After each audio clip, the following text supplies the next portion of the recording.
मञ्चमा रहनुभएका सम्पर्क मञ्चको तर्फबाट आज हामीलाई धेरै ठुलो सहयोग भएको छ। आदरणीय लालबाबु पण्डितज्यू उहाँले जोस जाँगर ऊर्जाका साथ भन्नुभएको छ म आफै पनि पहिला फिल्डमा आउँछु, आज हजारौं युवा म पठाउँछु भन्नुभएको छ। म धन्यवाद दिन चाहन्छु। आदरणीय राजन भट्टराई यहाँ हुनुहुन्छ, उहाँले भोलि 6 गते काठमाडौँमा हामीले गर्ने व्यापक प्रदर्शनको नेतृत्व गरिरहनु भएको छ। आजको सडकको प्रदर्शनबाट हामीले भोलिको एमालेको प्रदर्शन भव्य हुनेछ र बिहानीको झलकले दिउँसो कस्तो हुन्छ भन्ने कुरा देखिन्छ भनेको जस्तो अहिलेको युथ भोलिन्टियर फोर्सको सूर्य उदयले भोलि भिरकुटी मण्डपमा एमालेले कस्तो कार्यक्रम गर्दैछ भन्ने कुराको सङ्केत हो। म सबै युवाहरूलाई कमरेड राजन भट्टराई मार्फत निमन्त्रणा गर्न चाहन्छु। भोलि 11 बजे भिरकुटी मण्डपमा हामी काष्ठीको रूपमा प्रस्तुत हुने विभिन्न भ्याली र आसपासका जिल्लाहरूबाट आएका नेकपा एमालेका नेता कार्यकर्ता 10,000 भन्दा बढी भोलि हामी भिरकुटी मण्डपमा जम्मा भएर सभा गर्दैछौँ र सुशीला आमालाई राजनीतिक जीवनबाट टाटा बाई बाई गराएर उहाँलाई छोराछोरीसँग बेलायत गएर आफ्नो बिरामी पति र आफ्नो समेत उपचार गरेर आरामदायी जीवन बिताएर यो राजनीतिमा मलाई अचानो बनायो भन्नु भएको छ। बिचरा आमै अचानो नबन्नुहोस्, यो रिटायर जीवन शानदार ढङ्गले बेलायतमा गएर बिताउनुहोस्, उही छोराछोरीको सेवा गर्नुहोस्, आफ्नो वृद्ध पतिको सेवा गर्नुहोस् र आफ्नो शानदार जीवन बिताउनुहोस्। यो राजनीति दलहरूले गर्ने हो, यो राजनीति नेताहरूले गर्ने हो। तपाईँ उतै जानुहोस् भनेर युवाहरूले यो सन्देश दिएका छन्। मलाई लाग्छ सुशीला आमाले 2-3 दिनभित्र राजीनामा दिनुहुन्छ।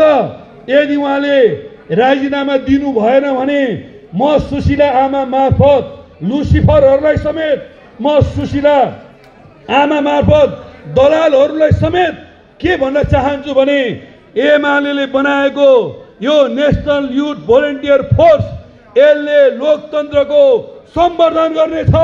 बालेन शाहले स्ट्याटस लेखेको भरमा सेनापति मार्फत नेपालको लोकतन्त्रलाई कब्जा गर्ने, सङ्कटकाल लगाउने र पूर्व राजा ज्ञानेन्द्रलाई फेरि बिउताउने जुन चलखेलहरू भए, यो चलखेल नेपालको इतिहासमा किमार्थ हुन दिने छैन। युथ भोलिन्टियर फोर्स त्यो ढङ्गले परिचालित हुनेछ।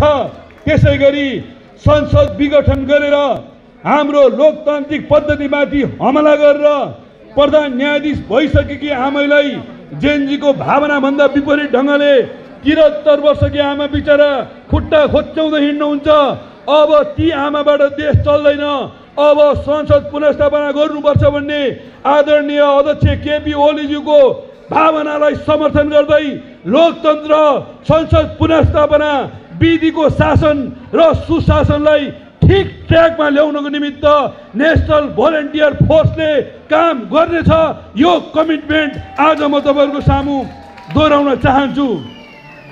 त्यसै गरी आज शहीद परिवारहरू युथ भोलिन्टियर्सको विरुद्ध उचाल्न खोजेको छ।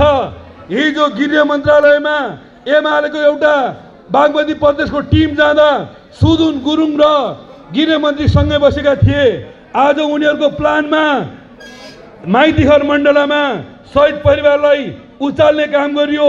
म सुशीला आमाले र ओम प्रकाशजीलाई सुझाव दिन चाहन्छु, शहीद परिवार र घाइतेहरूलाई सम्बोधन गर्ने तपाईँहरूको हिम्मत छैन, अनुभव छैन, दक्षता छैन, क्षमता छैन। अब चाँडै नै संसद पुनर्स्थापना पछि बन्ने सर्वदलीय सरकार जहाँ जेनजीहरूको पनि प्रतित्व हुन्छ, उनीहरूको सम्मान नेकपा एमालेले गर्नेछ, उनीहरूको उपचार नेकपा एमालेले गर्नेछ, उनीहरूको राहत नेकपा एमालेले दिनेछ। हिजो युथ फोर्स बनाएर माओवादी लडाकुहरूलाई हामीले यो अनुरोध गर्दा धेरै मान्छेहरूले हामीलाई खिसीटिउरी गरेका थिए।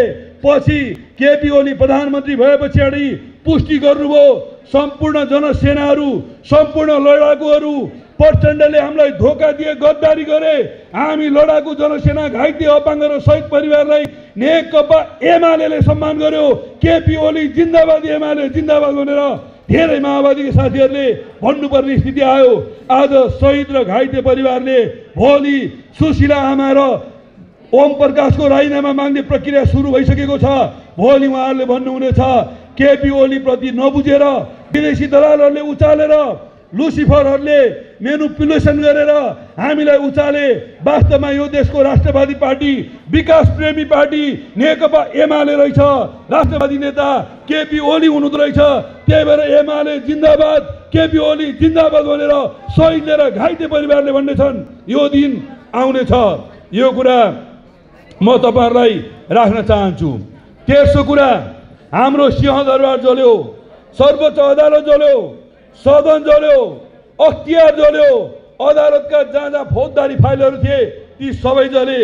जहाँ जहाँ रवि लामेछाने लगायतका भ्रष्टाचारका फाइल थिए ती जले। किन जल्यो? किन जल्यो भने प्रहरीको मनोबल थिएन, सेनाको मनोबल थिएन, अथवा उसले जोगाउन चाहेन। अनि नेकपा एमाले पनि यो खालको भोलिन्टियर संगठन हामीले बनाएका थिएनौं। विगतमा हामीले युथ फोर्स बनायौं, विगतमा हामीले पिपल भोलिन्टियर्स बनायौं। तर अहिले हामीले बनाएको युवा संघ अनेरा समूह, अनेमा संघ, भूपू सैनिक प्रहरी संगठन, उनीहरूले राजनीतिक एजेन्डामा काम गरे, उनीहरूले आफ्नो सामुदायिक र पेशागत हितको पक्षमा काम गरे, उनीहरूले स्वयंसेवकीय हिसाबले काम गर्ने दायित्व उनीहरूसँग थिएन, त्यो कर्तव्य र अधिकार उनीहरूसँग थिएन। त्यही भएर सिंहदरबार जलेको हामीले टुलु टुलु हेर्यौं, उद्योग प्रतिष्ठान जलेको टुलु टुलु हेर्यौं, व्यक्तिको घर जलेको टुलु टुलु हेर्यौं, हाम्रो नेता कार्यकर्ताहरूमाथि अपमान गरेको, आक्रमण गरेको, घाइते बनाएको कुरा टुलु टुलु हेर्यौं। अब यो दिन आजबाट सकियो, सकियो साथीहरू। अब सिंहदरबार कहिले जल्ने छैन। अब राज्यका कुनै पनि सम्पत्ति नष्ट हुने छैनन्। अब निजी उद्योग धन्दाहरू कोही कसैले पनि जलाउने, तोड्ने र बन्द गर्न सक्ने छैन। अब व्यक्तिका घरहरू जलाउन सक्ने छैन।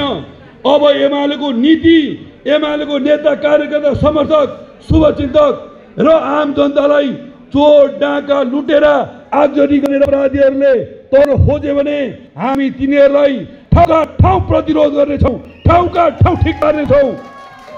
हामी प्रहरीको मनोबल बढाउन सहयोग गर्नेछौँ।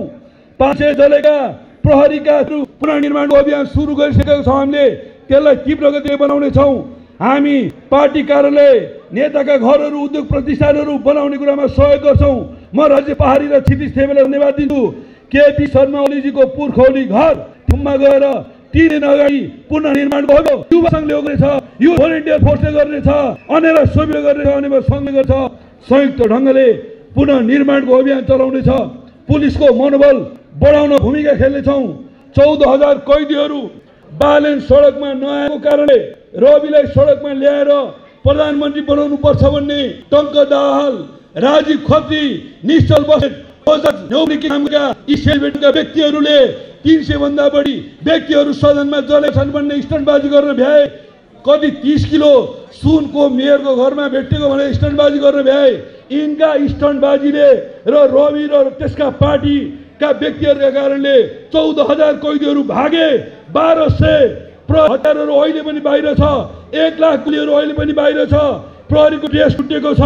प्रहरीहरूलाई आगवादी स्टाइलले प्रहरीको ड्रेस खोसेको छ, आक्रमण गरिएको छ, मारिएको छ। अब सावधान, यो नेसनल भोलिन्टियर फोर्सले खोसेको हतियार फिर्ता ल्याउनेछ, भागेको कैदीहरूलाई भित्र ल्याउन सहयोग गर्नेछ।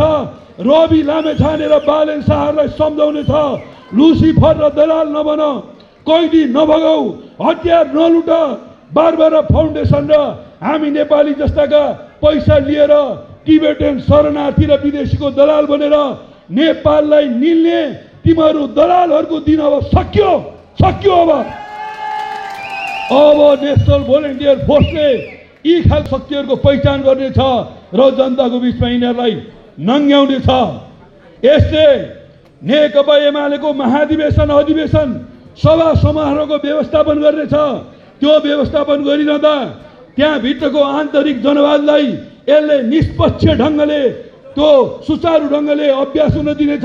यसले व्यक्तिगत पक्षधरता राख्न सक्छ, तर संस्थागत पक्षधरता र त्यस्ता खालका अधिवेशन महाधिवेशनका हलहरूमा कुनै पनि खालको पक्षधरता राख्दैन।